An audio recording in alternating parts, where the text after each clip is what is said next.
Ikhwas sekalian, saudara-saudariku, salat tahajud seperti kami sampaikan di pertemuan lalu adalah salat yang sangat penting. Ingat, kalau di pertemuan lalu kami sampaikan 4 keutamaan tahajud, hari ini saya tambahkan 2 dan 3 yang lain langsung dari Al-Quran. Ya, kemarin saya sampaikan 4 hal. 1, masih ingat Quran surah ke-17 ayat 79 sampai dengan 81 itu. Orang yang rajin tahajud akan mendapatkan 4 keutamaan yang tidak didapatkan oleh orang-orang yang tidak tahajud, sekalipun sholat fardunya begitu khusyuk. Ya, antum sholat fardu khusyuk, bagus, tapi nggak tahajud, nggak dapat 4 keutamaan itu. Ini sudah saya bahas panjang lebar di pertemuan lalu, saya hanya sebutkan cepat saja. 1, Allah akan mengangkat karir, pekerjaan atau aktivitasnya di tempat yang terbaik. Ya, jadi kalau antum misalnya pengusaha atau orang karir di kantor dan sebagainya, itu akan cenderung kemudian ditolong oleh Allah, diangkat ke tempat yang terbaik. Terbaik itu tidak harus puncak yang paling tinggi, direktur, tidak misalnya, tapi tempat yang bisa membuat nyaman hidup Anda, sholat bisa nyaman, bergaul juga nyaman, dan tenang kehidupannya. Mungkin level Anda nggak sampai puncak ya direktur utama, mungkin direktur 1, 2 gitu ya, tapi Anda dijauhkan dari hal-hal yang maksiat, dijauhkan, sholatnya enak, punya ruangan nyaman dan sebagainya. 2, Allah akan bimbing setiap ahli tahajud. Allah akan bimbing sehingga menjalani awal pekerjaannya dengan begitu mudah. Wa rabbi adkhilni mudkhalas sidqi. Ya Allah, tolong bimbing saya supaya mengawali pekerjaan dengan cara yang benar. 3, awas hati-hati. Anda memang posisi tinggi, sekarang dapat proyek. Apakah setiap yang dapat proyek menjalani pekerjaannya dengan benar? Belum tentu. Jangan tinggi-tinggi lah. Maaf ya, apakah orang tua yang sekarang menyekolahkan anaknya ke tempat belajar menjalani awalnya dengan benar? Hati-hati ya Bu ya, Pak. Bapak Ibu menyekolahkan anak dengan awal yang salah, maka memberikan jalan keburukan ketika dia belajar. Saya katakan, jangan pernah Anda masukkan anak Anda ke sekolah dengan menyogok. Bayar sekian supaya masuk, menyalahi aturan. Kalau awalnya sudah salah, bagaimana anak Anda bisa belajar dengan benar? Mustahil mendapatkan sesuatu yang tidak baik. Yang baik itu mustahil didapatkan. 3, wa akhrijni mukhrajas sidqin. Allah berikan jalan keluar terbaik dari persoalan yang dirasakan. Di ahli tahajud itu setiap punya masalah, bukan nggak dapat masalah ya, bukan tidak bermasalah hidupnya. Dia mendapat ujian juga. Cuman sebelum diuji, diringankan masalahnya, sehingga seakan-akan nggak punya masalah. Padahal sama dengan yang lain, cuma saat akan dia lalui, Allah ringankan persoalannya sehingga mudah dilalui. Dan yang keempat ini yang hebat. Ya, waj'alni min ladunka sultanan nasyara. Allah akan tolong langsung orang ini ketika ada lingkungan sekitar yang akan menyakiti atau menjahilinya. Kalau diisengi orang, diganggu orang dan sebagainya, ini orang-orang seperti ini langsung mendapatkan perlindungan dari Allah Subhanahu wa taala. Ada satu kali, ini kisah nyata, seorang saleh ahli tahajud, sampai saking ahli tahajudnya tidak ingin meninggal kebiasaan ini. Ini sangat nyata kisahnya dan tidak mengarang. Satu kali Pak, kemudian malam-malam dia perjalanan dengan rombongan. Sekarang lihat apa yang beliau sampaikan. Begitu datang harimau itu, perhatikan ahli tahajud ini, dia ingat dengan janji Allah. Dia ingat dengan janji Allah. Perhatikan baik-baik ya. Kalau Anda sudah punya kebiasaan Qur'ani dalam jiwa Anda, maka ayat itu akan hadir membimbing Anda dalam setiap kesulitan Anda, apapun itu. Nabi Yusuf dekat dengan Allah, ketika digoda muncul ayatnya, laula ra'a burhana rabbi. Kalau bukan melihat petunjuk dari Rabbnya, niscaya ada sesuatu yang buruk terjadi kepadanya. Tapi Allah jaga beliau. Lihat baik-baik teman-teman. Begitu melompat harimau itu, kemudian dia katakan dalam jiwanya, lihat kalimatnya, ya khalqallah, hei makhluk Allah. Dia tidak katakan ya namar, hei harimau, tidak. Kalau disebutkan harimaunya menunjuk pada zatnya, tapi dia lekatkan makhluk ini kepada penciptanya, hei makhluk Allah.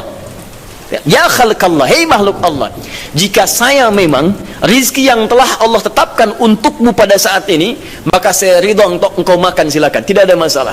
Kalau Allah tetapkan saya sebagai rizki untukmu pada saat ini, silahkan. Tapi kalau saya bukan menjadi rizki yang telah Allah tetapkan untukmu pada saat ini, maka jangan coba-coba ganggu ibadahku hari ini. Lihat kalimatnya, bukan jangan makan aku. Ingat, bukan jangan makan aku. Jangan coba-coba ganggu ibadahku saat ini, atau aku akan mohonkan pada Allah penciptamu untuk menghancurkan engkau saat ini juga. Perhatikan, dia minta jangan ganggu tahajudnya, bukan jangan makan dirinya.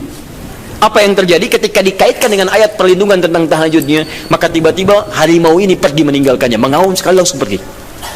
Anda bisa bayangkan, bisa nggak malam-malam begitu Anda sholat, tiba-tiba ada nyamuk misalnya, kan banyak tuh, begitu Anda mulai disengat oleh nyamuk, diambil, Anda katakan, hei nyamuk,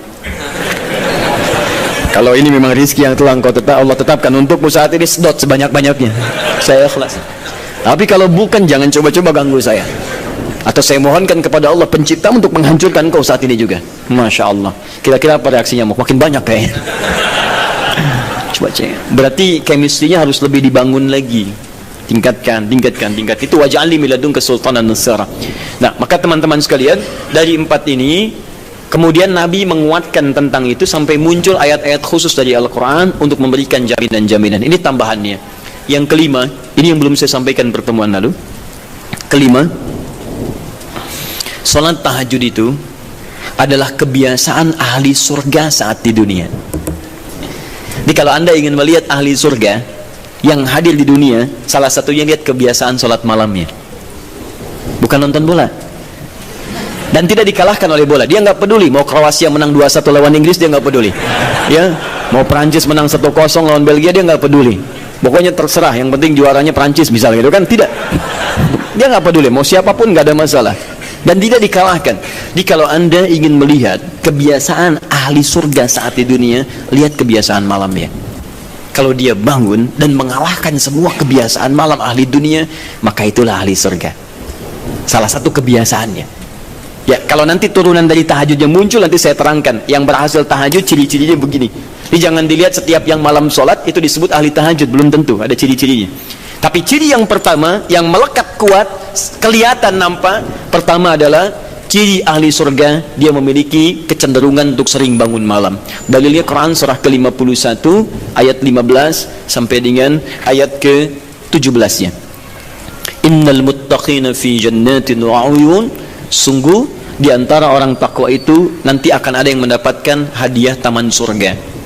Apa keistimewaannya? Akhidhina ma atahum rabbuhum innahum kanu qabla dzalika muhsinin. Sungguh kebiasaan mereka itu saat di surga, keutamaan surga, taman surga ini, mereka akan langsung mendapatkan semua kenikmatannya dari Allah langsung. Kalau surga lain diberikan lewildanun mukhalladun, pelayan surga. Di kalau antum ikhwan oleh bidadari surga, yang akhwat oleh pangeran-pangeran surga. Ganteng cantiknya nggak usah dibayangkan, tak terlukiskan. Ada hurun in, ada seperti mutiara, ada seperti berlian, oh indah sekali. Dan kata Nabi, mala ainan ra'at wala udhun sami'at wala khatara ala qalbi bashar. Ya, nggak pernah dilihat di bumi. Dia mengantarkan bi aqwabi wa abariq wa ka'sin min ma'in, bawa gelas-gelas yang berleburan mutiara, emas dan sebagainya. Nggak seperti ini, nggak ada merek Akhir TV di sana nanti. Ya, semuanya indah. Tapi nggak terbayang. Tapi taman surga tidak, Allah langsung yang berikan tanpa perantara. Kun fayakun, gak usah dibayangkan, laisa kamitslihi syai', ada seketika. Tapi yang hebat, apa kebiasaan ini? Kata Al-Quran langsung, ini Allah yang mempersaksikan. Innahum kanu qabla dzalika muhsinin, mereka itu ahli ihsan saat di dunia. Ayat 17-nya, kanu qalila minal laili ma yahja'un. Mereka itu malamnya sedikit tidurnya. Jadi punya kebiasaan bangun malam. Jadi kalau Anda, ini cara memahami ayat itu begini. Cara memahami ayat seperti ini, jangan mencari orang lain, Anda sendiri yang menjadi bagian dari ayat itu. Jadi itu diinformasikan pada kita sebagai tawaran, kita mau nggak berniaga dengan ayat itu? Mau nggak menjadi bagian dari ahli surga itu? Jadi jangan sibuk mencari kebiasaan orang, kenapa Anda tidak membiasakan diri jadi bagiannya? Ya, jadi coba cek dari keluarga. Ada nggak sudah jadi bagian dari ahli surga di keluarga Anda? Sekarang pulang ke rumah, coba lihat dari sekian orang yang ada di rumah berapa yang bangun. Mula-mula cuma 2 orang menikah suami istri belum bangun. Allah kirimkan anak belum bangun. Sudah ada cucu belum bangun. 10 orang di rumah nggak ada yang bangun. Masa satu pun nggak ada yang jadi ahli surga? Hai, coba.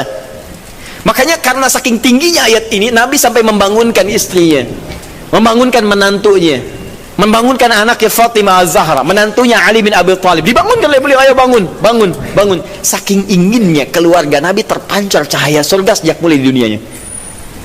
Teman-teman pulang ke rumah ya, coba lihat tuh. Anak-anak yang di pesantren kalau pulang dan sebagainya, malam bangun nggak dia? Coba biasakan, bangun, bangun, bangun, dan Anda akan rasakan hal yang sangat berbeda. 2, tadi tambah 1 ya, berarti 5. Sekarang yang ke-6, orang-orang yang rajin bangun malam itu orang-orang yang mendapatkan pujian langsung dari Allah Subhanahu wa ta'ala.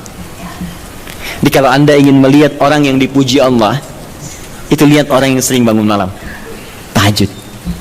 Di antara dalilnya Quran surah ke-32 ayat ke-16, tatajafa junubuhum 'anil madaji' yad'una rabbahum khawfan wa tam'a wa mimma razaqnahum yunfiqun. Setelah kita sujud itu, ayat sajadah Allah terangkan, itu indah sekali kaitannya. Nih, di antara orang sujud ini ada yang lebih hebat lagi. Kalau Anda salat subuh baca misalnya ayat sajadah sujud, Allah terangkan di antara sifat orang yang rajin sujud ini adalah orang-orang yang rajin tahajud. Tatajafa junubuhum 'anil madaji'. Mereka sering menghindari tempat tidur di malam harinya. Maksudnya apa? Rajin tahajudnya. Ada orang-orang yang dipuji oleh Allah Subhanahu wa ta'ala karena kebiasaan malamnya dia menghindarkan diri dari tempat tidur. Maksudnya bukan nggak tidur, rajin bangun malamnya. Rajin bangun malam. Bapak Ibu kurang apa lagi ya? Kalau ada orang dipuji misalnya saat di dunia, presiden memuji seseorang, artinya presiden menyukai dia, artinya presiden menjamin kemudahan baginya. Kalau ada orang yang dipuji Allah, artinya Allah mencintai dia dan menjamin kemudahan dalam kehidupannya. Maka dekati orang-orang seperti ini. Saya sarankan kalau antum punya teman, ikhwan sekalian, sedang mabit misalnya atau tugas dinas keluar, tiba-tiba tengah malam di hotel dia bangun sholat, itu teman terbaik Anda. Saya katakan pada Anda, tandai orang ini dan dekati dia saat di kantor. Bangun ukhuwah dengannya, persahabatan dengannya. Maka ketika Anda mendekati orang-orang yang dipuji oleh Allah, maka Anda pun akan kedapatan bagian dari pujiannya. Karena mustahil orang yang dijaga oleh Allah mengajak Anda pada maksiat, itu mustahil. Mustahil. Sama teman-teman yang masih di kampus, kalau malam-malam misalnya di asrama atau pulang, tiba-tiba ada orang-orang yang kelihatan sholat malam, dekati orang ini. Jadilah bagian dari sahabatnya. Dan dengan itu saya ajak, coba cek pasangan hidup Anda. Jangan-jangan selama ini Anda berdua belum mendapati sesuatu yang terbaik. Kalau ibu ingin suaminya dipuji oleh Allah Subhanahu wa ta'ala, maka bangunkan malamnya supaya dia sholat. Kalau Anda, istri Anda ingin dipuji oleh Allah Subhanahu wa ta'ala, bangunkan malamnya supaya dia sholat. Dan kalau bisa keduanya kompak. Pernah kan saya sampaikan di pertemuan lalu, Nabi menyampaikan, lihat rahimallahu ra'an atau rajulan, Allah merahmati seorang lelaki, kemudian yang bangun di pertengahan malam dia sholat, lantas membangunkan istrinya dan mencipratan air di wajah istrinya supaya dia bangun menunaikan sholat malam. Seperti Allah merahmati seorang istri yang bangun di malam hari untuk sholat, kemudian dia mencipratan air di wajah suaminya supaya bangun untuk sholat. Saking tingginya mendapatkan pujian Allah, sampai kata Nabi SAW, ayo bangunkan istrimu sekalipun kau cipratkan air di wajahnya. Tapi mohon izin Bu ya, maksud hadis itu kalau sudah ada komitmen dan rencana bangun di malam harinya. Ingat ya, bukan ibu ngaji sekarang suami nggak hadir, terus dengar itu terus nggak punya rencana. Aduh saya pengen suami dipuji Allah, masya Allah, malam-malam segayung Pak. Mama kenapa? Hadis Nabi Pak. Oh hadis Nabi. Aduh siapa yang ngajarin? Nah, itu yang repot. Paham ya? Baik, sudah yang terakhir. Ini menunjuk pada keutamaan tahajud. Kemarin 4, saya tambahkan jadi 3. 1, masih ingat tadi yang pertama apa? Allah Subhanahu wa ta'ala menjamin ia sebagai ahli surga, kebiasaan yang ada di dunia. Yang kedua, Allah memuji orang ini. Dan yang ketiga, tahajud itu kebiasaan orang soleh yang ditekankan oleh Al-Quran dan hadis Nabi SAW. Kebiasaan orang-orang soleh. Jadi kalau yang pertama ahli surga, kedua dipuji Allah, yang ketiga langsung dikuatkan orang-orang soleh. Dan orang-orang soleh itu, mohon izin ya, maaf, orang soleh itu tempatnya saat di surga itu sesurga dengan semua nabi, semua nabi dan rasul. Ayatnya ada di Quran surah keempat An-Nisa ayat 69, paling kanan di pertengahan. Wa may yuti'illaha wa rasul fa ulaika ma'al ladzina an'ama Allahu 'alaihim minan nabiyyin was-siddiqin wasyuhada was-salihin wa hasuna ulaika rafiqa. Siapa yang mau menaati Allah dan Rasulnya, maka dia bisa sesurga dengan orang-orang yang telah Allah berikan jaminan nikmat surga untuk mereka. Di antara mereka para nabi, Awas. Para syuhada, siddiqin, orang-orang jujur, wassalihin, orang-orang saleh. Ini syahidnya di ayat ini bahwa orang-orang saleh akan sesurga bersama semua nabi. Saya pernah katakan pada Anda, kalau beberapa nabi saja, maka bahasa Arabnya bukan nabiyin tapi anbiya. Anbiya. Karena itu ada surah ke-21, surah Al-Anbiya. Di situ dikisahkan beberapa nabi saja. Puncaknya di Quran surah 21 ayat 83 sampai 90. Di situ ada kisah Nabi Zakaria, kisah Nabi Yunus, kisah Nabi Ayub dan sebagainya. Anda bisa baca itu, ada turunan para nabi, tapi tidak semua nabi dikisahkan. Tapi kalau Anda ingin sesurga dengan semua nabi tanpa kecuali, maka Anda kerjakan sebagai orang soleh saat di dunia, ada peluang mendapatinya. Nah, ciri orang soleh yang ditekankan itu, dia adalah orang-orang yang rajin. Ayat kedua, wa minal laili fasjud lahu wasabbih. Tapi sebagian malam cari waktu untuk banyak bersujud kepada Allah dan memperbanyak tasbih kepadanya. Di antara makna tasbih dan sujud itu adalah tahajud. Dari mana taunya tasbih dan sujud bagian dari tahajud? Itulah nanti yang akan kita bahas tentang sifat salat tahajud Nabi dalam pertemuan yang sekarang. Baik, sekarang kita mulai materi intinya. Tadi muqaddimah, ya. Baik. Bismillah.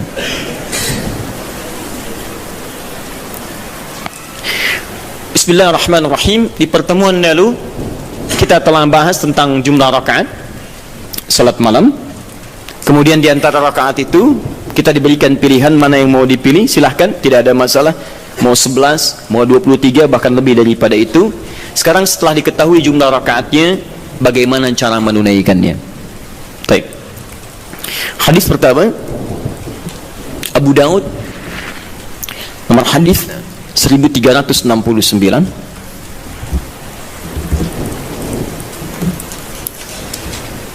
Kita ambil dua hadis dulu barangkali.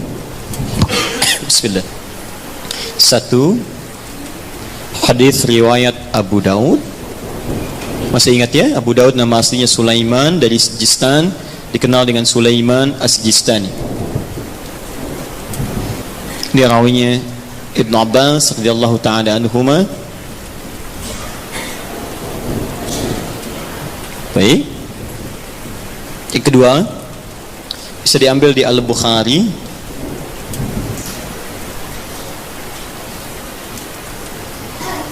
Nomor hadis dari 2008 bisa sampai 2012.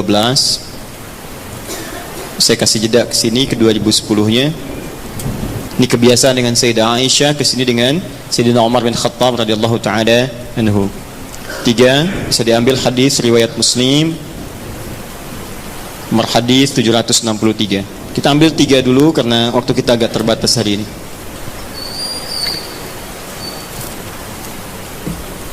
Baik, yang pertama kita lihat. Sekarang kita akan bicara tentang teknis atau cara menunaikan tahajud. Sifat pertama, apakah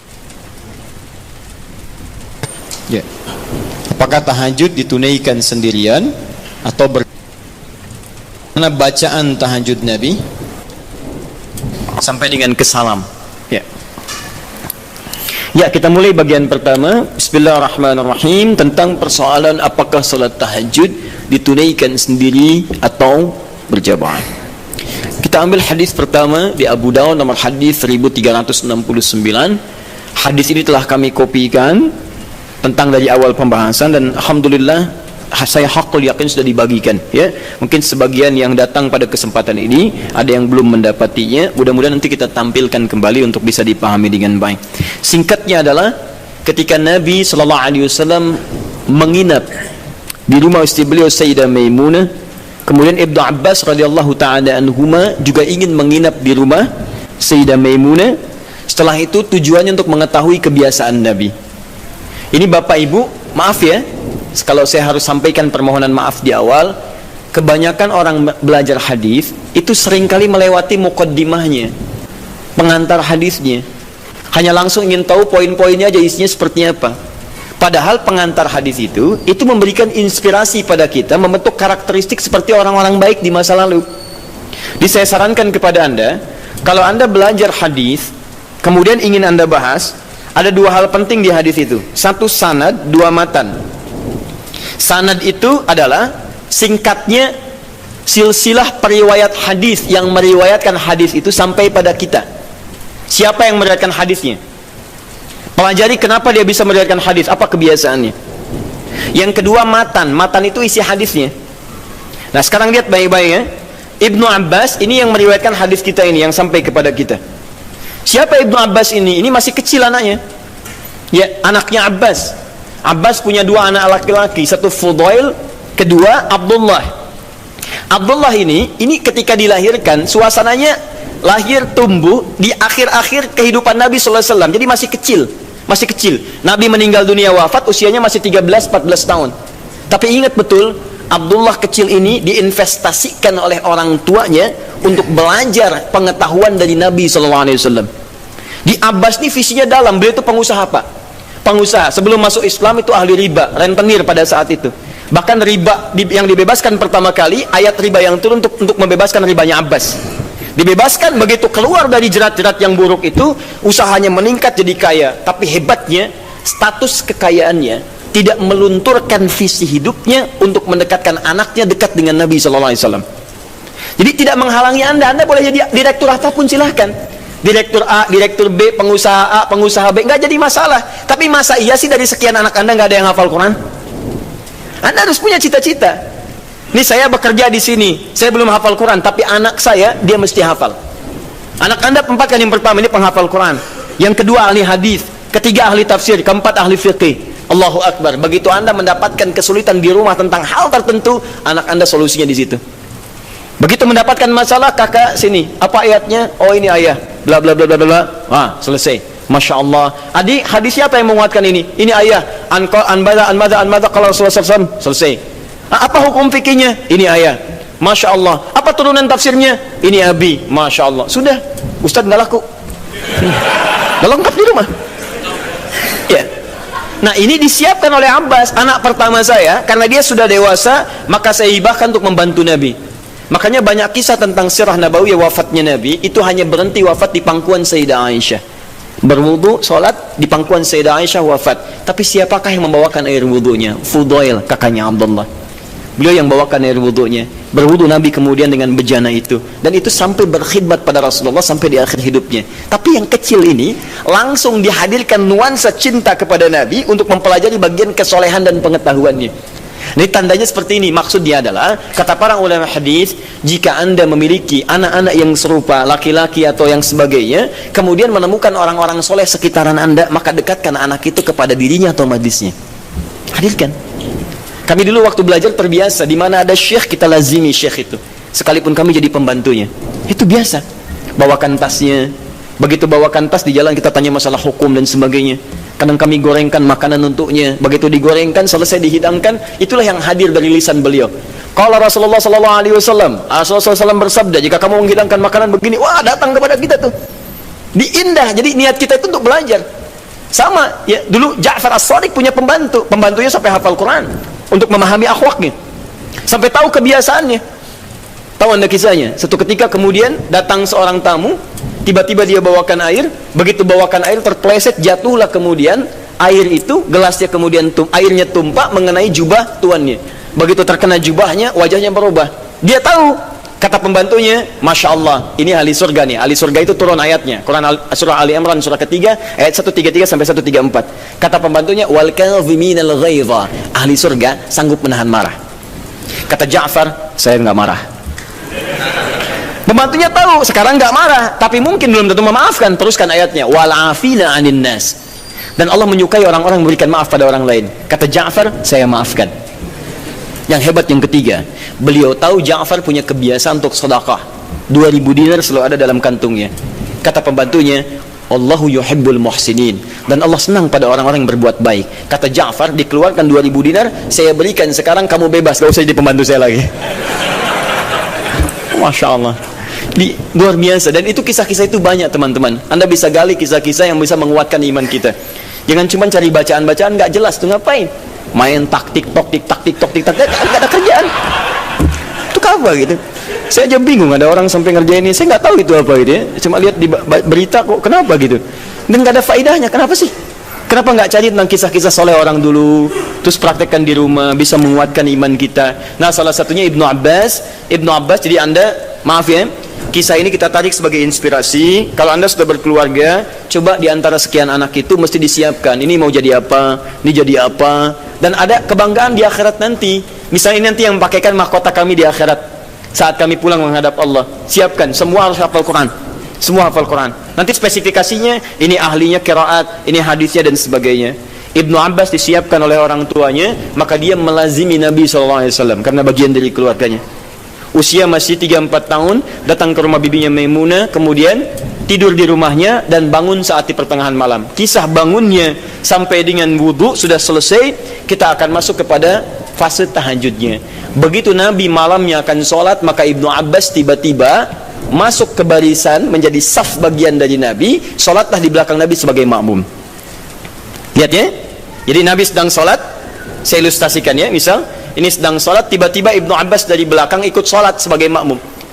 Lantas ditarik oleh Nabi, disejajarkan oleh Nabi SAW dengan posisi beliau sejajar. Tadinya di belakang begini, ditarik jadi sejajar begini.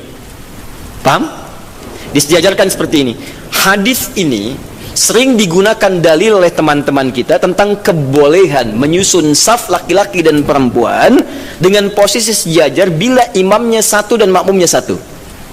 Pernah dengar ada guru Anda mengajarkan, kalau ini posisi imam satu, maka makmumnya satu, boleh makmum dan imam posisi sejajar. Tidak ada yang lebih, baik imam maju sedikit atau makmum mundur sedikit, tapi sejajar persis sama semua. Pernah dengar ini? Nah, hadisnya hadis ini yang digunakan dalilnya. Apa Nabi mengajarkan tahajud? Saya mau tanya pada Anda, kalau Nabi imam, Ibnu Abbas makmum, ada dua orang, sholatnya sholat tahajud malam dilakukan, kemudian satu imam satu makmum, itu jamaah bukan?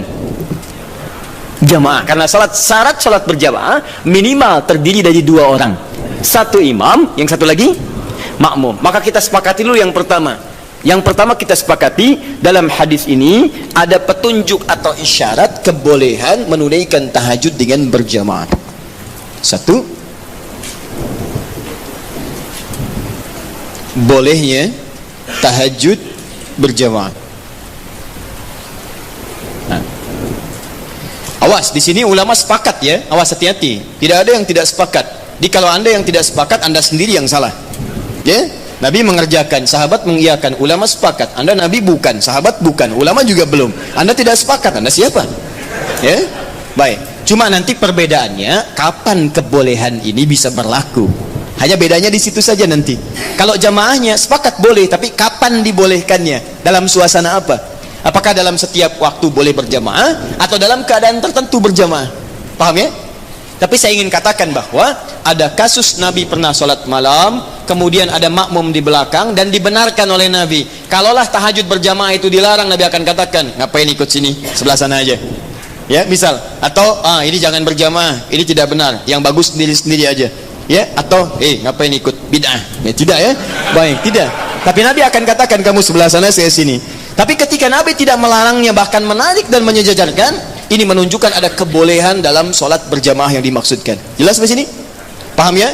Awas hati-hati, saya ingin luruskan dulu karena sebagian sahabat kita, teman-teman kita menjadikan ini sebagai dalil bolehnya satu saf sejajar, tapi tidak pernah mengungkit sholat apa itu. Di Anda kan unik, Anda mengatakan boleh sejajar saf, makmum dengan imam. Kalau imam satu, makmum satu. Tapi Anda mengatakan tahajud gak boleh berjamaah, bid'ah. Padahal yang Anda gunakan dalilnya tentang dalil tahajud. Paham ya? Nah, jadi gini, kalau Anda cenderung pada satu pendapat tidak apa-apa, tapi kita harus jujur menyampaikan informasi. Ya, jadi kalau beda dengan yang lain tidak ada masalah sepanjang ada dalil. Ya, dan tidak usah mencela orang-orang lain. Kita punya pilihan, boleh, tapi jangan sampai pilihan kita kemudian menjelekkan orang lain, itu yang tidak bagus. Jelas? Baik. Jadi celaan tinggalkan, ibadah kerjakan. Itu yang dimaksud, ambil baiknya, tinggalkan buruknya. Dan tidak usah rame gitu kan? Nah, sini. Satu. Dalil kedua. Bismillah. Sayyidah Aisyah radhiyallahu taala anha diriwayatkan di Al-Bukhari dari nomor hadis 2008 sampai ke 2010-nya. 2012 untuk sahabat Umar bin Khattab radhiyallahu taala anhu. Ja'a ashabu Rasulullah sallallahu alaihi wasallam. Datang beberapa orang sahabat Nabi sallallahu alaihi wasallam. Fahum Abdullah bin Mas'ud radhiyallahu taala anhu, Hudzaifah al-Yamani radhiyallahu taala anhu, wa Ubay bin Ka'ab radhiyallahu taala anhu. Baik, datang beberapa sahabat Nabi sallallahu alaihi wasallam, di antara mereka adalah sahabat Abdullah bin Mas'ud, kemudian Hudzaifah al-Yamani, kemudian Ubay bin Ka'ab radhiyallahu taala anhum jami'an. Fasa'alu Sayyidata Aisyah radhiyallahu taala anha. Mereka bertanya kepada Sayyidah Aisyah, semoga Allah meridai kepada beliau, an sifati salatin Nabi sallallahu alaihi wasallam, tentang sifat salat malamnya Nabi sallallahu alaihi wasallam. Faqalat, maka beliau menyampaikan, riwayatnya cukup panjang ya, maka yazidu fi Ramadan wala fi ghairihi ada 11 rakaat. Ya, sepanjang tinggal di rumah saya, sepanjang bersama saya, perhatikan cara menerjemahkannya. Sepanjang bersama saya perhatikan baik di Ramadan atau di luar Ramadan, beliau tidak pernah lebih dari 11 rakaat. Ya, jadi 11 rakaat di Ramadan, di luar Ramadan 11 rakaat. Tapi tolong catat baik-baik ya, cara menerjemahkannya sepanjang bersama saya. Sedangkan Nabi, istrinya tidak hanya Sayyidah Aisyah. Tadi saya katakan ada Sayyidah Maimunah, ada Sayyidah Zainab dan sebagainya. Dan di tempat lain Nabi pernah 13 rakaat. Seperti saya sampaikan di tempatnya Sayyidah Maimunah, Nabi 13 rakaat. Ada bahkan yang kurang dari itu, ada yang lebih daripada itu. Tapi di rumah Sayyidah Aisyah 11 rakaat. Dan ini telah tuntas di pertemuan lalu. Perhatikan, yusalli arba'an, kemudian beliau salat 4 rakaat, thumma yusalli arba'an, kemudian 4 rakaat, thumma yusalli thalathan, beliau salat 4 rakaat dan 3 rakaat. 4 3, 4 tambah 4 8 tambah 3 11. Ini seperti kesimpulan di pertemuan lalu, boleh kita menunaikan salat malam dengan 11 rakaat, formulasinya 4 4 3. Kalau Anda ingin 2 ujungnya 1, boleh, hadisnya telah saya sampaikan. Bahkan masih tertulis di Abu Dawud nomor hadis 1369. Jadi kalau 11 boleh gunakan 2 ujungnya 1, atau kalau witirnya 3 kemudian 8 tambah 3, atau 4 4 3, selesai. Tapi pembahasan kita bukan di situ. Teruskan hadisnya. La tas'al an husnihinna wa talihinna. Tapi jangan ditanyakan bagaimana panjang dan bagus bacaannya. Jangan ditanya. Maka setelah peristiwa itu, beberapa malam kemudian mereka mengikuti Nabi SAW, sholat di belakang Nabi SAW dalam kesempatan sholat malamnya. Dimulai dari Hudzaifah, dimulai dari kemudian Abdullah bin Mas'ud dan yang lainnya. Yang paling menarik, bahkan tersebut nanti di Al-Bukhari, bahkan di hadis Muslim, teman-teman sekalian, indah. Kata Hudzaifah, termasuk Abdullah bin Mas'ud, tidak ada sholat seindah sholat di belakang Nabi SAW. Tidak ada sholat seindah sholat di belakang Nabi SAW. Ini yang mereka kisahkan sholat malam. Kata Abdullah bin Mas'ud, Rasulullah SAW kemudian membaca 100 ayat Al-Baqarah pertama. Saya duga akan selesai, ternyata beliau lanjutkan. Yang paling menarik, lihat, ketika beliau membaca ayat tasbih, maka beliau berhenti bertasbih terlebih dahulu. Ketika membaca ayat doa, maka beliau berhenti berdoa terlebih dahulu. Ketika kemudian sampai pada ayat-ayat perlindungan itu tentang berlindung dari neraka, dari azab dan sebagainya, maka beliau berhenti untuk berlindung kepada Allah dari semua keburukan itu dulu. Anda bisa bayangkan, nanti ketika masuk ke bacaan saya terangkan tentang makna ini. Tapi poinnya adalah, saya mau tanya pertama kali, 3 orang sahabat ini sholat di belakang Nabi dalam kesempatan sholat fardu atau sholat sunnah? Sunnah. Sholat sunnahnya siang atau malam? Malam. Malamnya tahajud atau bukan? Artinya boleh kemudian dalil ini bahkan tersebut di kitab yang sangat sahih, hadisnya sahih, menunjukkan kebolehan menunaikan sholat tahajud secara berjamaah. Paham? Baik. Ini dalil yang kedua. Ini dalil yang kedua. Tapi bagaimana pemahaman ulama dalam menafsirkan kebolehan ini? Karena jangan tafsirkan oleh kita sendiri, rujuk para ulama.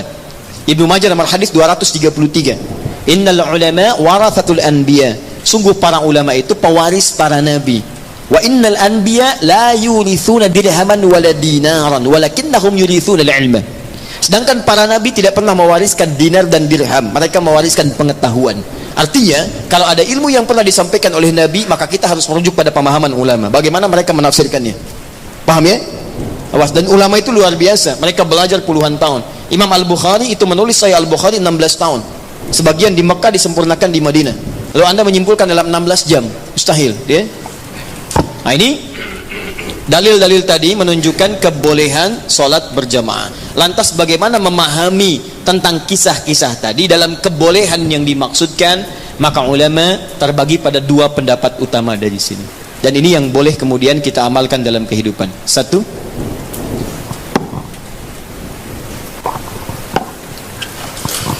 Pendapat pertama menyampaikan hadis yang menunjukkan dibenarkannya salat tahajud berjamaah dan memberikan hukum bolehnya berjamaah menunaikan tahajud, kata ulama yang pertama, menunjuk pada kondisi yang khusus. Jadi bukan kondisi biasa. Artinya jika kondisi ini ada, maka yang terbaik Anda tunaikan berjamaah. Tapi kalau kondisi dimaksud tidak ditemukan, maka sendirian itu lebih utama.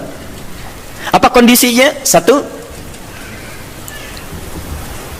memberikan tuntunan atau pelajaran bagi orang yang belum terbiasa menunaikan tahajud. Belum biasa dia, ya, belum ada kebiasaan pada dirinya. Ini menunjuk pada hadisnya Ibnu Abbas radhiyallahu taala anhuma. Kan ini baru pertama kali berkunjung kan ke rumah bibinya Sayyidah Maimunah, kemudian tiba-tiba sholat di belakang Nabi, oleh Nabi ditarik, diajarkan bagaimana caranya menunaikan sholat malam, kekhusyuannya dan sebagainya. Jadi kalau Anda misalnya dalam kondisi ingin membimbing orang-orang tertentu, bisa di rumah suami ingin membimbing dengan istri atau membiasakan dengan anak-anak yang belum terbiasa sholat malam, ya, tiba-tiba anak Anda beranjak misalnya jadi semakin dewasa, sudah baligh, Anda ingin bangunkan malam hari, jangan biarkan dia sendiri. Khawatirnya karena belum terbiasa, belum mengerti cara menunaikan sholat malamnya. Paham ya? Tiba-tiba Allahu Akbar, rakaatnya kencang, alhamdulillah sedang tahajud, lama gak keluar bunyinya, lama-lama ketahuan tidur di sejadah, gitu kan? Nah, karena belum terbiasa, ya. Allahu Akbar, baca surat, sudah baca surat, ruku Allahu Akbar, begitu sami Allahu liman hamidah, kedengaran dari samping, gol, ya, berubah suasana hidupnya. Salatnya ditinggalkan, kemudian langsung update status, itu kan repot juga. Ya, kekinian karena belum terbiasa menunaikan dia. Maka seperti Nabi membimbing Ibnu Abbas radhiyallahu taala anhuma, Anda boleh hidupkan saat di rumah, anak Anda bangunkan, yuk bangun yuk, malam kita tahajud. Kenapa Pak mesti tahajud? Kan kita udah banyak sholat. Misalnya, sayang, Allah menjamin kalau kita tahajud, kita sekeluarga masuk surga. Allah sudah menjamin surga kita di dunia, tapi Allah belum menjamin surga kita di akhirat. Papa takut kalau di dunia kita bersama, di akhirat kita berpisah. Alhamdulillah, tidak ada yang bisa menyatukan kita kecuali amal soleh kita. Yuk bangun, tolong papa mama supaya memudahkan hisab saat di akhirat. Bangun. Kenapa Pak mesti bangun? Kan capek. Sayang, justru ketika kamu sholat sekarang, hidup kita besok akan dimudahkan oleh Allah. Allah sudah berjanji, kalau kita bangun malam ini, maka pekerjaan kamu besok akan mudah, sekolah kamu akan mudah, pelajaran kamu akan mudah, dan seterusnya. Maka teman-teman cari aura-aura positif untuk menghidupkan itu. Bangun malam, itu indah. Itu indah. Guru di sekolah punya program misalnya, ya, ada mabit, ada macam-macam, malamnya dibangunkan, boleh, silakan cari imam bagus, kemudian hadirkan suasana malam, sholat itu boleh, sah, nggak ada masalah. Taib. Dua, bukan dua yang bawahnya ya, dua yang masih poin satu. Jadi 1A tadi, jika ada suasana ingin membimbing kalangan tertentu atau orang-orang tertentu yang belum terbiasa menunaikan sholat malam. Dua, sudah? Dalam rangka melatih atau menghadirkan kekhusyuan, dalam rangka melatih atau menghadirkan kekhusyuan,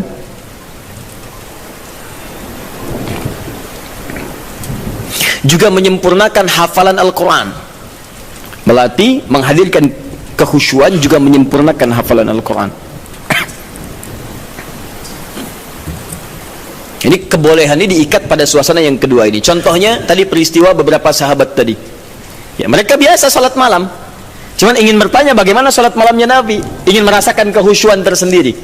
Dimaksudnya pengalaman itu nanti bisa dibagi dengan sahabat lain ketika mengimami.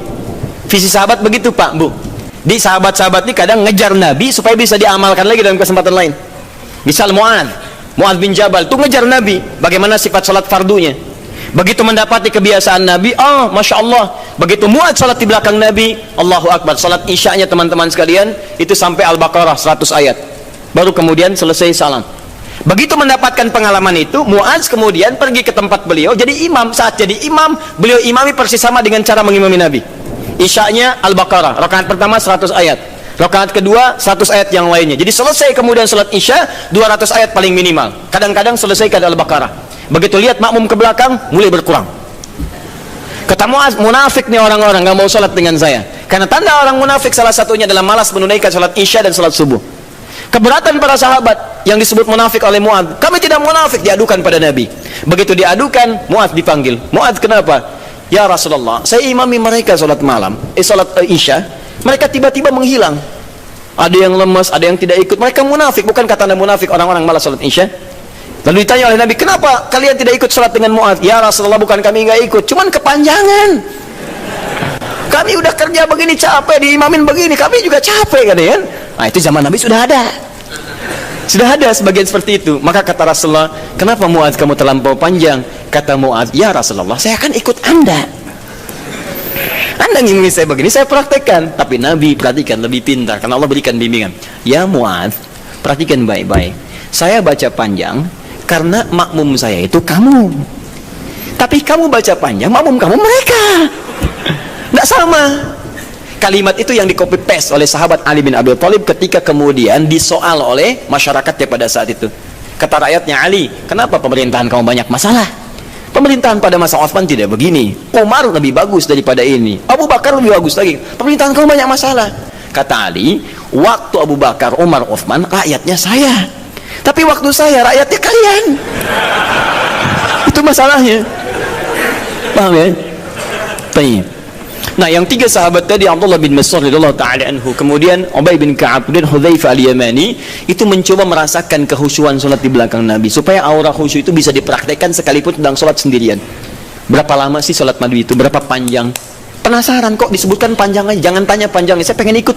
Berapa lama sih? Seperti apa bacaannya? Itulah yang kemudian mereka dapatkan dan diabadikan oleh Imam An-Nawawi. Antum beli kitab At-Tibyan. Saya ada beberapa yang bahasa Arab, seingat saya yang di terbitan Darul Kutub Al-Islamiyah warna merah marun, itu halaman 37, paling kanan sebelah atas, paragraf pertama dari 1 sampai 3. Itu teman-teman sekalian, kata Imam An-Nawawi, sepeninggal Nabi, semua sahabat Nabi yang profesi apapun, maaf ya, yang pedagang, yang pengusaha, yang birokrat, yang diplomat, itu tidak pernah meninggalkan kebiasaan sholat malam dan kebiasaan mereka sampai khatam Al-Quran. Sholat malam ya. Uthman bin Affan, Tamim Ad-Dari, Abdurrahman bin Auf dan sebagainya. Mereka orang-orang kaya, orang sukses, kaya. Abdurrahman bin Auf kapaknya terbuat dari emas, hartanya banyak, tapi tidak menghentikan kerinduannya untuk menunaikan tahajud. Antum sekaya apa dibandingkan beliau? Dan berapa kali dikalahkan oleh rasa kantuk dan yang lainnya?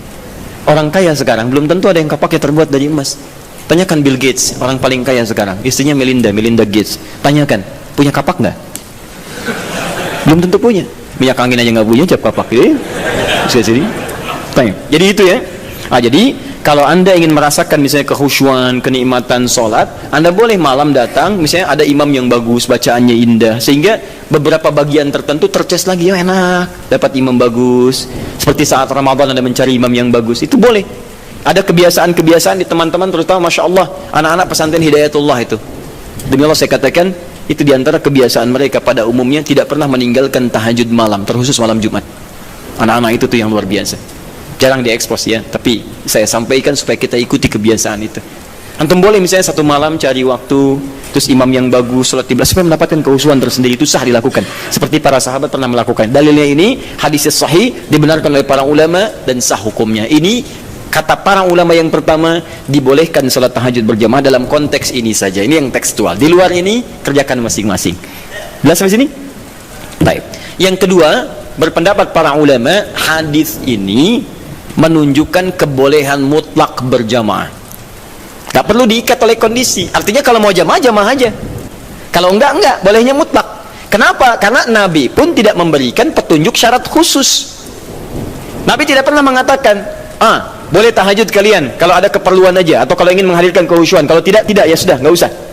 Maka ulama yang kedua mengatakan, sepanjang tidak dikhususkan, maka jangan jadikan yang umum itu kemudian ditakhsis jadi hukum umum, jadi hukum khusus. Di yang kedua mengatakan, dari sini tahajud boleh mutlak berjamaah. Artinya kalau ingin jamaah, jamaah. Kalau tidak, nggak apa-apa. Paham di sini? Jadi kalau yang pertama mengikat dengan dua kondisi tadi, kalau tidak ada itu nggak usah berjamaah. Kemudian yang kedua mengatakan ingin sendirian boleh, ingin berjamaah boleh, dan bolehnya boleh mutlak. Artinya kalau ingin silahkan, tidak silahkan. Suami istri bangun malam, pengen tahajud berjamaah boleh, silahkan. Pengen masing-masing, tidak ada masalah. Jelas sampai sini? Tidak harus menunggu dua kondisi ini. Kalau ingin bangun bersama-sama, bangun sholat berjamaah, sah hukumnya. Paham? Baik. Dan dua hal ini tidak ada pertentangan, masing-masing menghormati satu dengan yang lainnya, hanya menunjukkan beberapa perbedaan saja dari sudut pandang pemahaman kepada dalil. Tapi dua-duanya sepakat bahwa tahajud boleh ditunaikan secara berjamaah. Paham? Baik. Kalau sendirian boleh? Tidak ada perbedaan pendapat di situ. Jadi jangan Anda katakan, bolehkah sholat tahajud sendirian? Terdapat perbedaan pendapat ulama di situ. Anda yang beda di situ. Paham ya? Baik. Satu, selesai masalah kita. Ustadz cenderung yang mana? Dua-duanya hampir sama. Apa yang mau didebatkan? Dua-duanya hampir sama. Toh mustahil orang-orang berjamaah kalau nggak ada dua keperluan itu. Silakan cek. Pada umumnya ketika berjamaah kan dua itu. Kalau imma tidak memberikan contoh cara tahajud yang benar, yang kedua ingin mendapatkan kekhusyuan dalam sholat. Hampir tidak ada yang lainnya. Silahkan cek, hampir tidak ada yang lain. Karena itu saya kira ini sedikit bersamaan, hanya beda dalam ungkapan saja. Baik ya? Baik. At-tasmiyah la yughayyirul musamma. Beda nama kadang-kadang tidak menunjukkan perbedaan dari objek yang dibicarakan. Apa bedanya gedang dengan pisang? Sama, beda. Kalau bahasa Indonesia gedang itu, bahasa Sunda pepaya, dengan pisang itu cau. Baik ya. Nah, tapi kalau di Jawa disebut gedang itu pisang. Ya, bendanya sama, menunjuk pada benda yang sama, hanya ungkapan yang berbeda. Baik, masalah kedua. Ini terakhir. Apa bacaan yang biasa dibaca oleh Nabi dalam tahajudnya, terutama surat apa yang beliau biasakan baca? Baik, saya mau mulai dulu. Kalau Al-Fatihah tidak akan saya bahas. Untuk iftitah,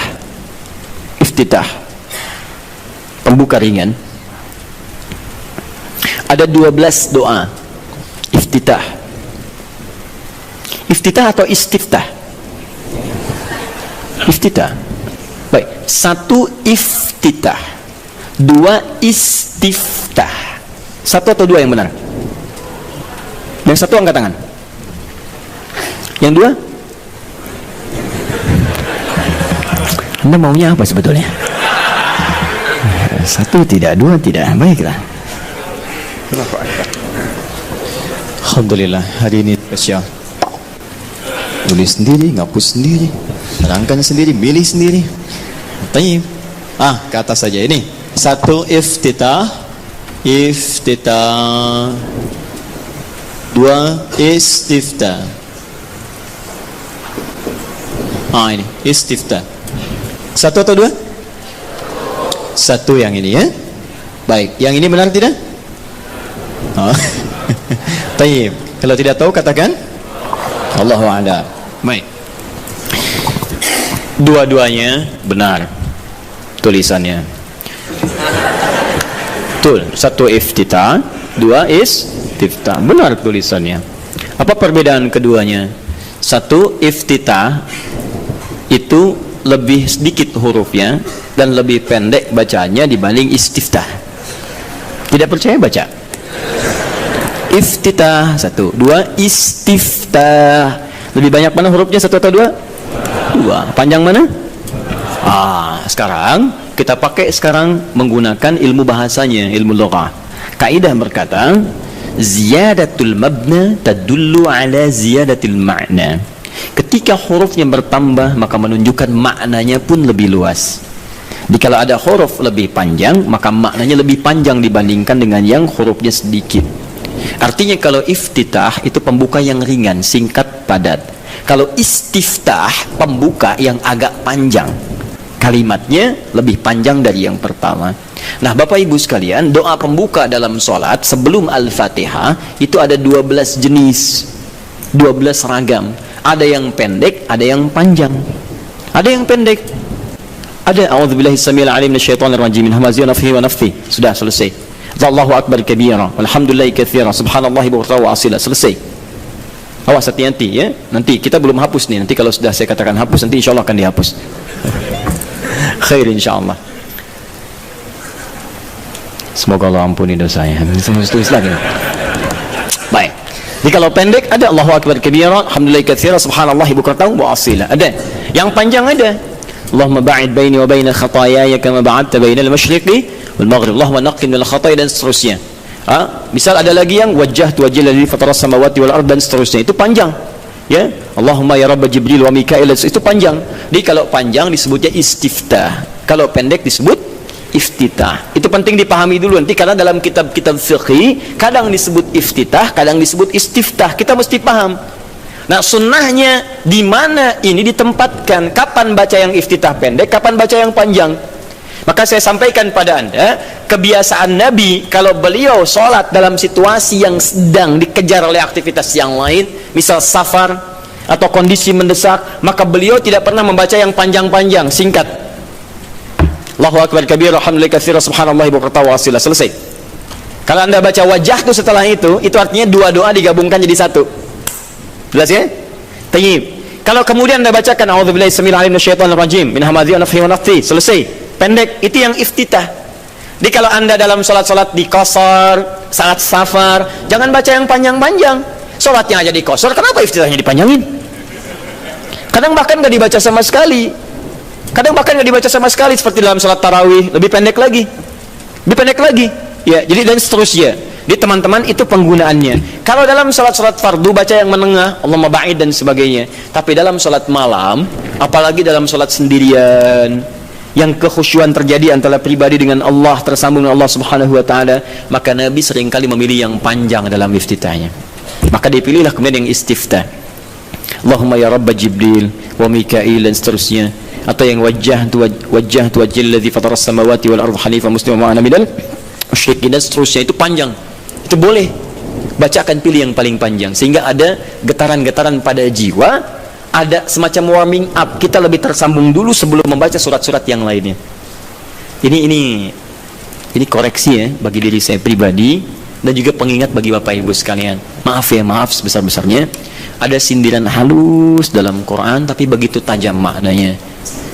Umumnya orang sholat, bahkan ada yang tidak memahami apa yang dibaca dan dilakukan dalam sholatnya. Masalah kita sekarang, kenapa orang sholat belum menghadirkan kehusyuan? Karena umumnya banyak orang yang masih belum paham apa yang dibaca dalam sholatnya. Bagaimana sholat kita bisa khusyuk kalau kita nggak ngerti apa yang dibaca? Saya mohon Bapak Ibu sekalian, cobalah dalam sepekan misalnya, hari ini saya mau paham iftitah dulu, supaya ketika saya paham, saya bacakan, ada getaran pada jiwa saya.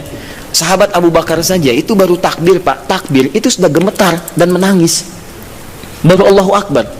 Dia begitu, fayaqulu, Abu Dawud nomor hadis 857, fayaqulu Allahu Akbar, maka saat takbir katakan Allahu Akbar, beliau angkat tangannya mengatakan Allahu Akbar, sudah gemetaran menangis. Sampai ketika diminta jadi imam oleh Nabi, kata beliau, ya Rasul jangan saya pribadi yang cepat menangis, khawatir banyak nggak khusyuknya. Ya, kenapa? Karena merasakan kalimatnya Allahu Akbar, Allah yang maha agung, maha besar. Beliau merasakan takut ketika bertakbir, merasa paling khusyuk sholatnya, merasa paling hebat dibanding orang, merasa paling paling luar biasa dibandingkan orang lain. Selevel sahabat Abu Bakar menemani kehidupan Nabi di dunia, berdampingan dengan Nabi di alam barzakhnya, itu saat sholatnya dalam masa hidupnya masih gemetaran tuh, takut ketika sholat membawa sekecil, seatom, sevarah nilai dari kesombongan dalam kehidupan dunia.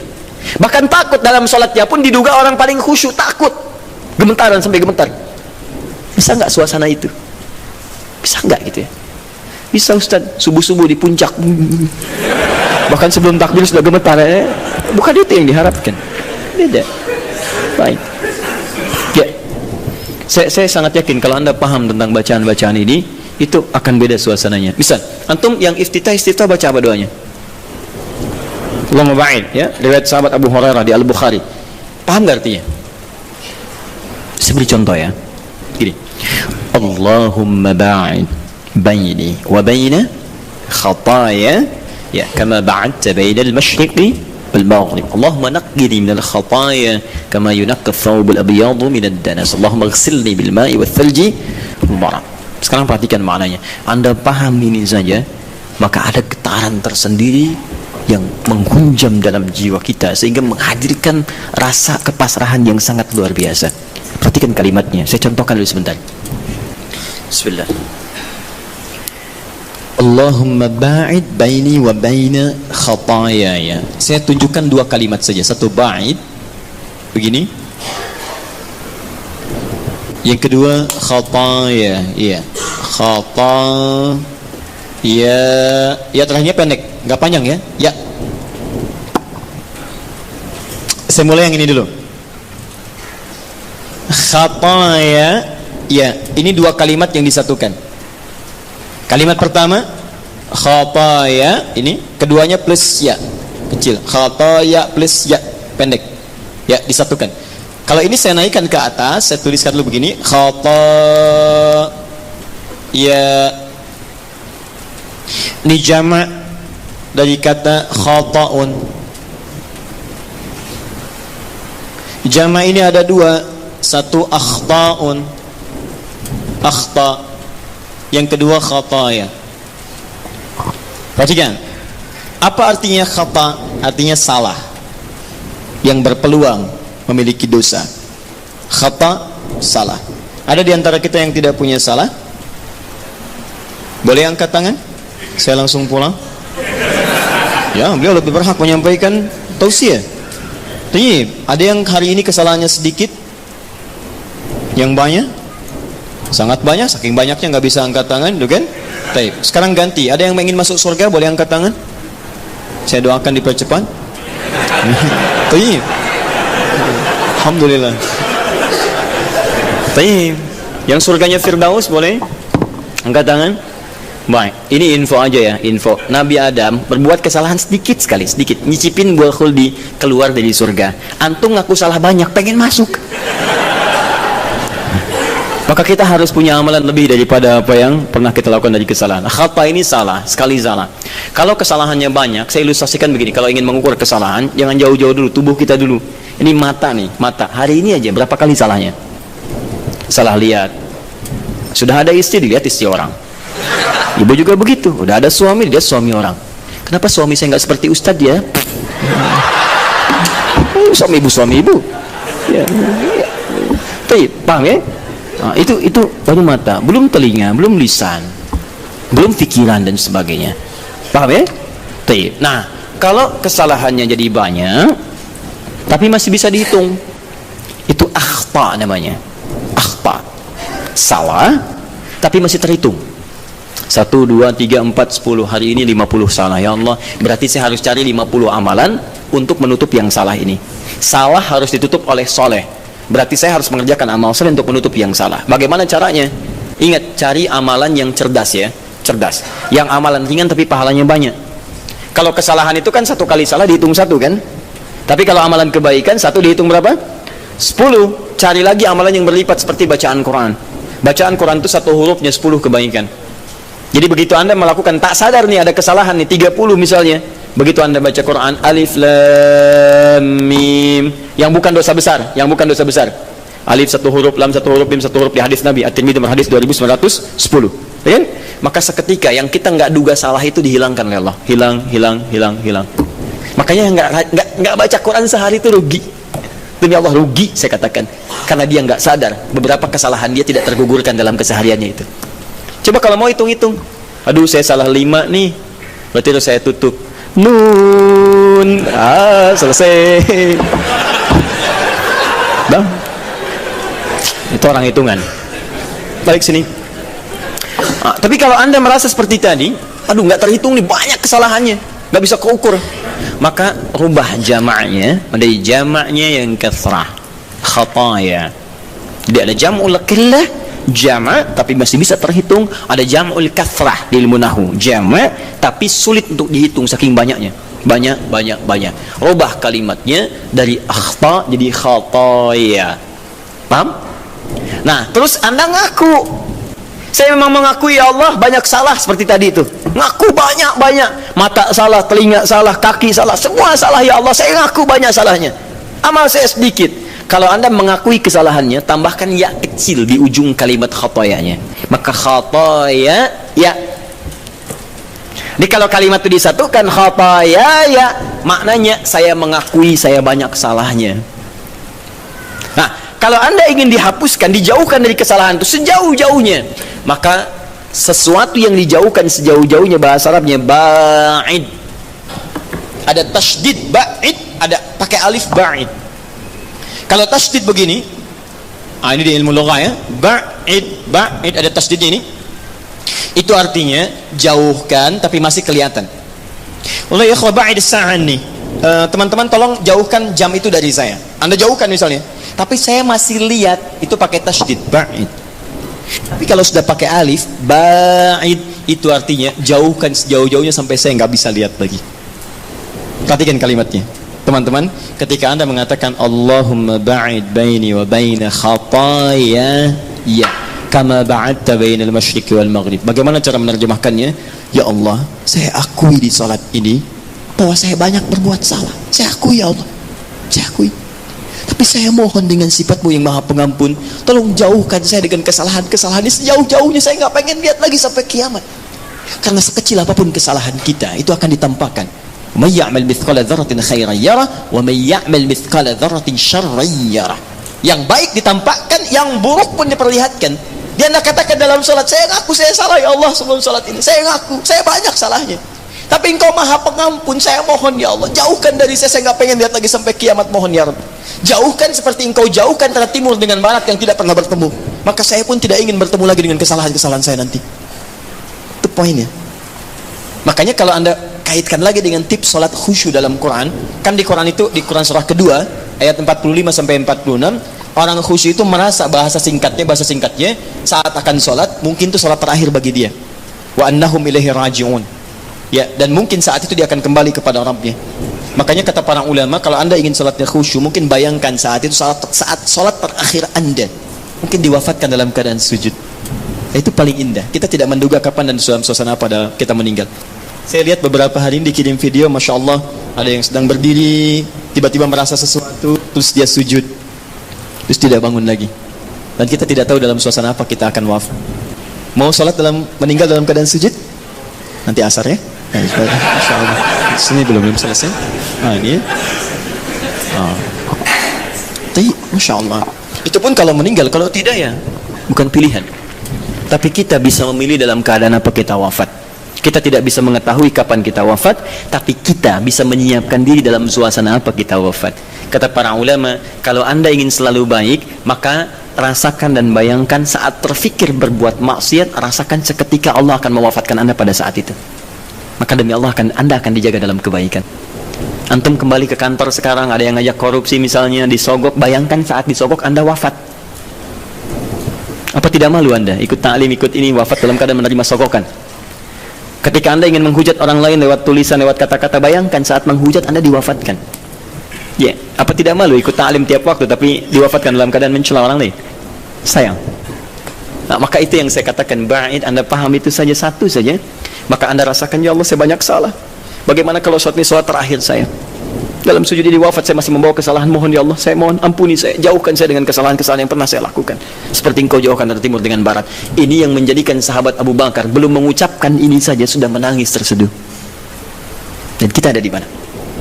Nah, dalam salat malam, cobalah pahami itu. Nah, dalam salat malam Nabi lebih banyak membaca yang panjang-panjang, seperti yang wajah tuh. Itu indah. Kenapa dibaca yang wajah tuh? Salah satu yang roba Jibril, roba Mikail. Kenapa yang dibaca itu? Karena salat malam itu, waktu malam hari, buka Quran surah ke-73 ayat yang ke-6. Karena waktu malam itu waktu yang paling tepat untuk menyentuh jiwa kita. Bacaan-bacaannya lebih menghunjam kepada jiwa. Inna nasyi'atal laili hiya ashaddu wat'an wa aqwamu qila.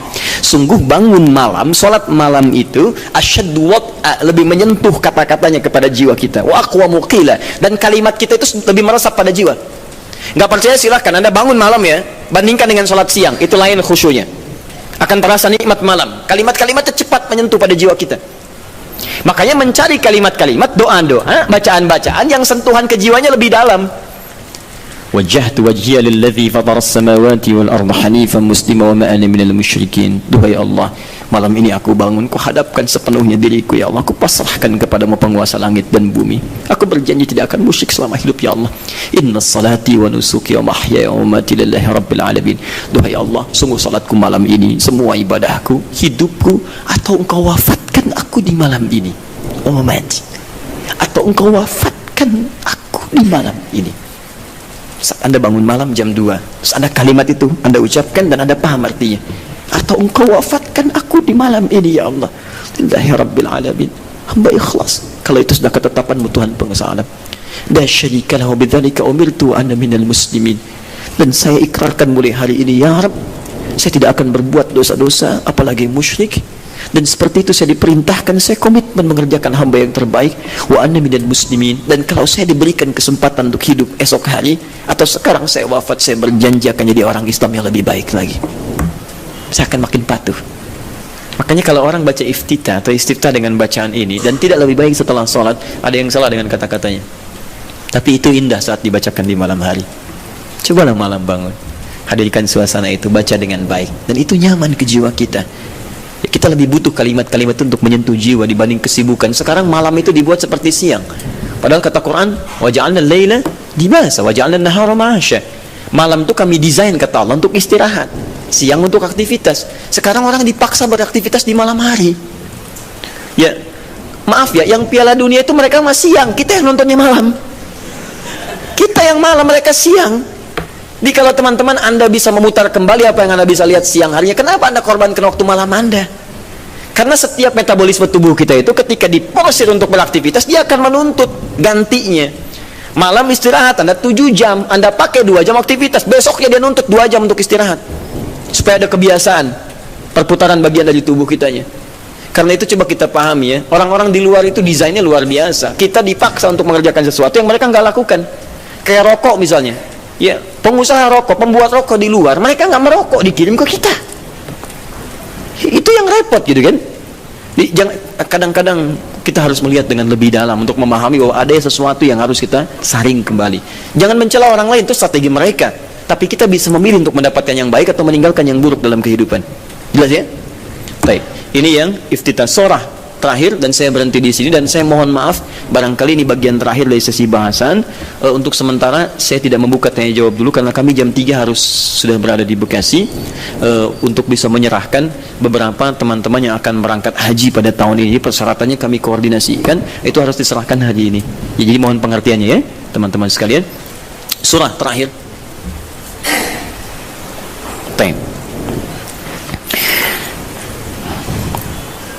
surat apa yang dibaca oleh Nabi?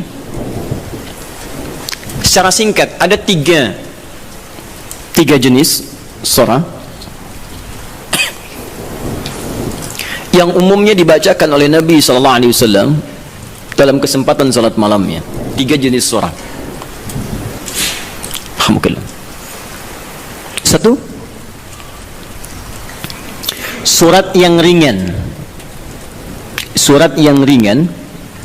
Saya tidak katakan pendek ya, tapi ringan, ingat baik-baik. Surat yang ringan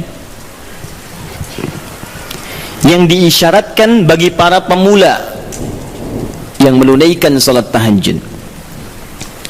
Surat yang ringan yang diisyaratkan bagi para pemula dalam menunaikan salat tahajud. Contoh dalilnya Quran surah Al-Muzammil surah 73 ayat 20. Faqra'u ma tayassara minal Quran. Bacalah yang ringan-ringan dari Quran yang Anda hafalkan. Ringan. Okay. Berapa ringannya Nabi? 100 ayat Al-Baqarah. Tuh, sampai kaget di luar. 100 ayat. Kadang-kadang beliau baca 10 atau 11 ayat terakhir surah Ali Imran. Ya, dalam satu rakaat. Jadi ukuran ringannya bisa relatif. Ya, ringan bagi Nabi belum tentu ringan bagi kita. Tapi prinsipnya cari yang ringan. Misal begini, tadi kan maaf ya ibu bapak, Nabi kan tadi pernah sholat di belakangnya ada sahabat kecil namanya siapa, masih ingat? Ibnu Abbas. Itu kan masih kecil, balik aja belum.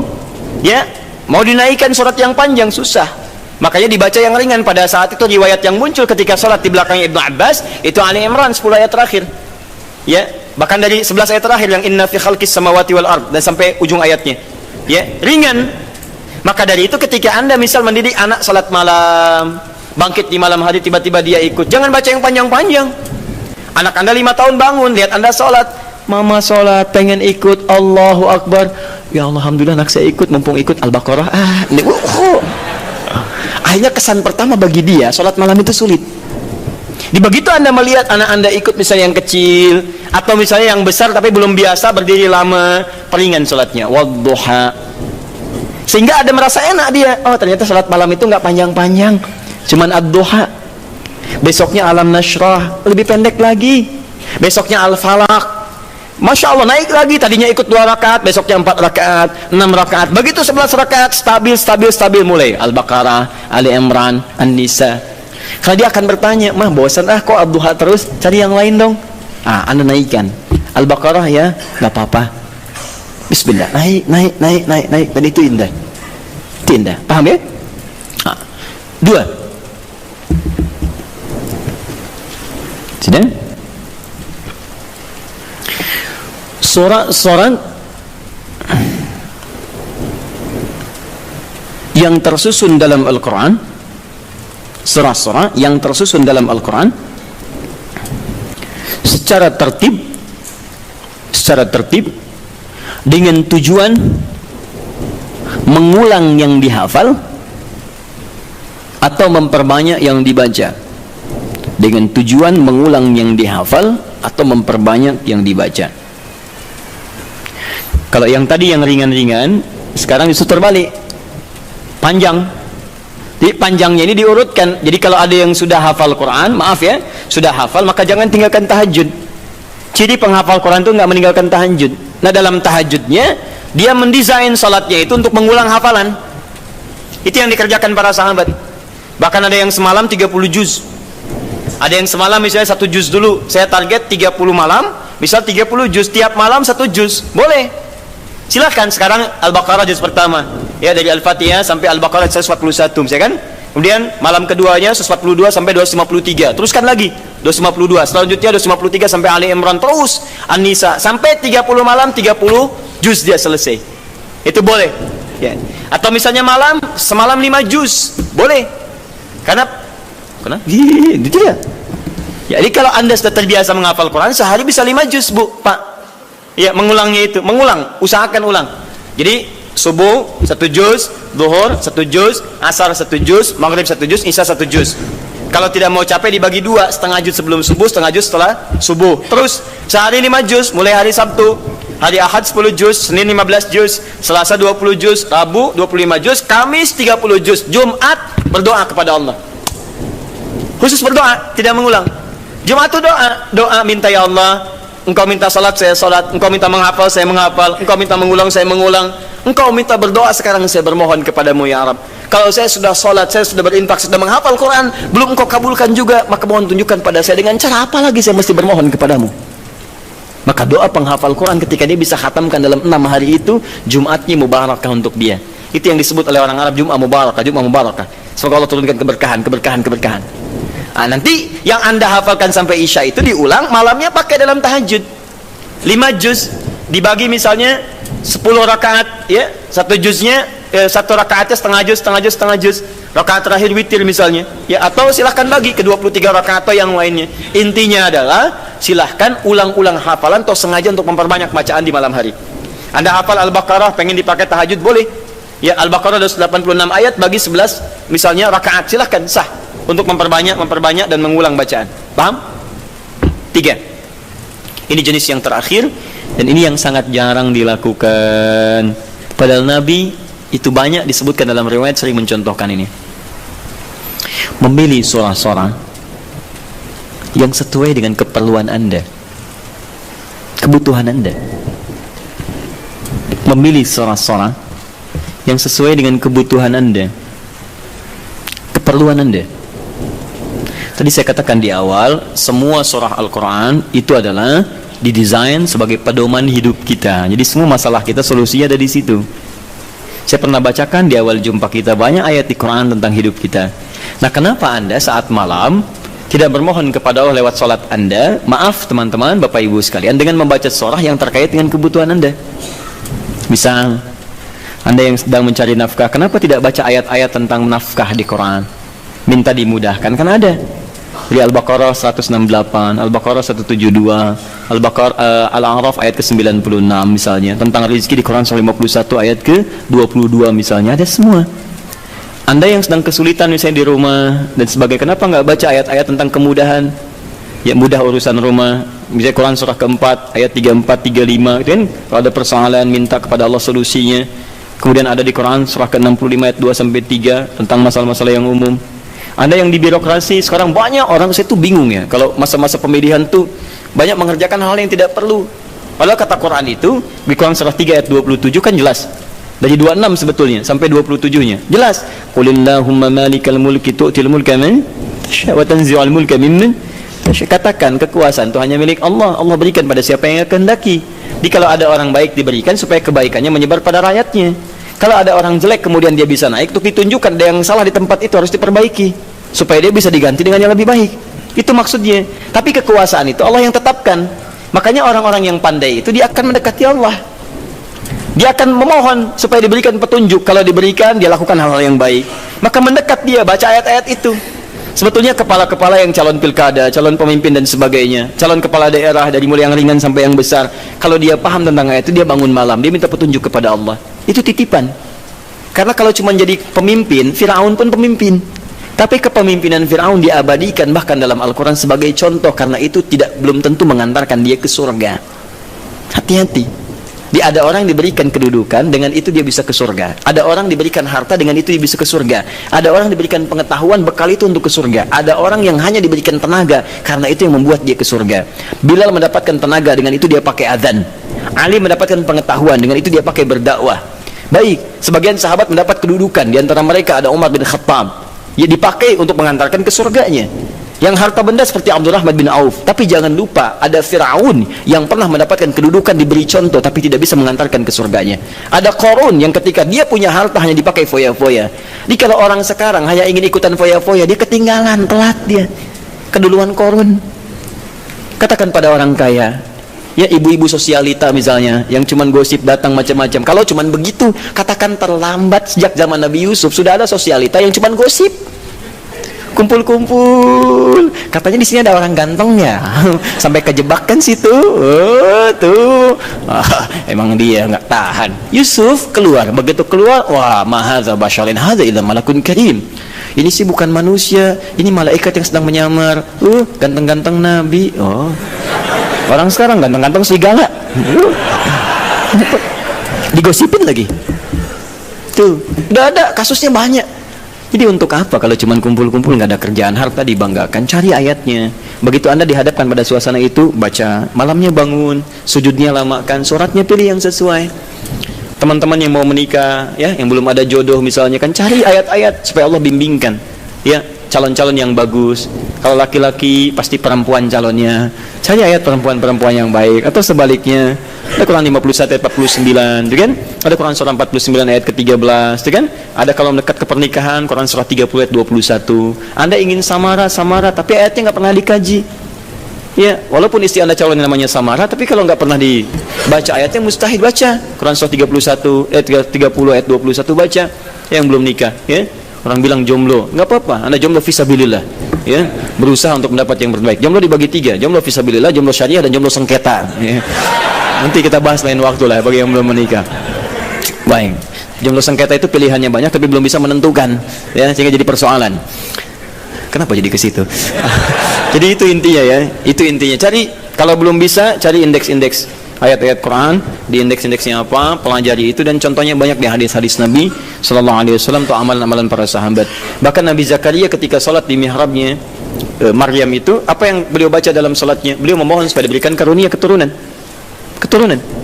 Qala rabbi habli min ladunka dzurriyyatan thayyibah innaka sami'ud du'a. Quran surah 3 ayat 38 sampai 39. Apa yang terjadi? Begitu dibacakan itu, turun jawaban dari malaikat, kamu akan punya keturunan. Dijawab langsung. Ya, Anda ini bagaimana keperluannya pengen proyeknya lancar, yang dibaca minal jannati wan nas. Qul a'udzu birabbin nas, qul a'udzu birabbin nas. Ya, susah dikabulkan proyek, banyak gangguan, jin lagi yang datang, kan? Sudah, ya? Cukup dulu, ya? Sekira cukup dulu untuk hari ini. Ini pembuka. Nanti saya tidak bisa berjanji, tapi saya mengusahakan sebaik yang saya bisa lakukan. Pertama, untuk pertemuan yang akan datang, kemungkinan wallahu a'lam, tapi nampaknya kami akan berangkat tahun ini untuk berhaji dengan beberapa rombongan para penghafal Quran. Mohon doa semoga dilancarkan, semuanya baik. Tapi tentunya dengan kepergian dan keberangkatan kami, artinya itu barangkali akan menjadikan pertemuan kita sesi di bulan depan, barangkali untuk sementara kita berlibur. Tapi libur itu bukan berarti kosong dari taklim, karena saya akan berikan PR pada Anda yang akan saya cek di pertemuan setelah saya pulang dari haji. PR-nya adalah pengulangan dari yang sebelumnya. Setiap yang hadir insya Allah menghafal 11 ayat terakhir surah Ali Imran. Siap? Siap ya? Sudah hafal? Baik. Kenapa ramai di belakang? Kok PR-nya sama Ustadz? Karena belum hafal sampai hari ini. Baik, sudah ya? Satu itu. Yang kedua, jika ada pertanyaan-pertanyaan terkait, nanti malam ini kami ada AKS Al-Quran Sunnah Solution langsung dari Bekasi. Itu insya Allah nanti kita buka malam hari nanti untuk meneruskan tentang fikih haji. Bagi yang akan berhaji, Anda boleh simak kajiannya, atau yang belum berhaji Anda juga bisa menyimak, atau yang telah berhaji bisa menyimak untuk indikator keberhasilannya.